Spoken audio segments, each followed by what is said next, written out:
Next Generation Weather Forecast is Joe Shaka here from StormChaserJS.com.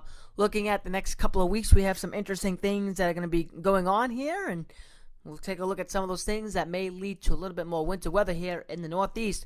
So looking at the MJO, this is from the European. You can see where we are now in the null phase over here, and we're going to be coming back around. Well, I guess we could say you're in phase 6, but we're really being into the null phase, really looking at all the other things that are going on.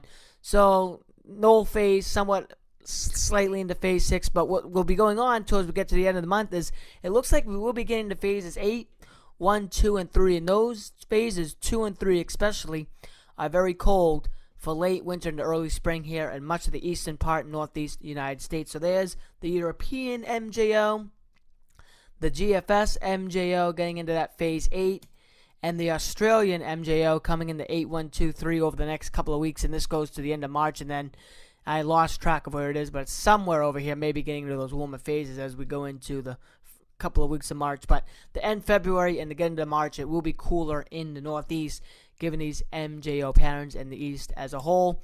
Here are the temperature composites. Again, you can see phase 1 looks like this. Phase 2, phase 3, very, very cold in the eastern part of the United States. Phase 4, we come out of it, but if we get into phase 5, it gets cold again. And then there's a lot of cold. Bottom line is, in the spring, a lot of these MJO phases do provide a lot of cold weather into the eastern part of the United States. You can see phase 6, 7 are warm. Phase 4 is warm, and phase 1 is somewhat warm, but more cool than warm phases of the MJO in the springtime. February, March, and April, and then March, April, May, things switch around, but I think this is a bit more probable given that we're in late February, early March instead of a little later spring phases. But that's what it looks like. February, March, and April, those MJO phases here. Going to the European, day 0 through 5, the 500 millibar height field. You can see the ridge along the east coast, but here comes the cold.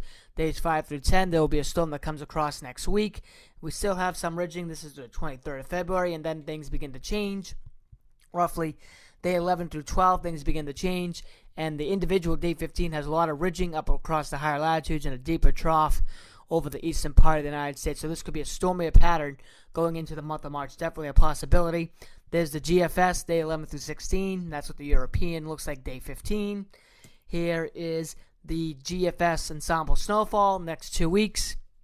A lot of this has already fallen today, so there's not as much being presented here. There will be some rain next week, next Wednesday, as the system goes up through the lakes. But there's the GFS, there's the European, and then there's the Canadian snowfall over the next 2 weeks. The temperatures off the European, week 1 looks like this, and then week 2 looks like that. But week 3 and 4 are definitely looking again cooler and likely stormier as we end the month of February and go into the month of March here in the northeast and eastern part of the United States.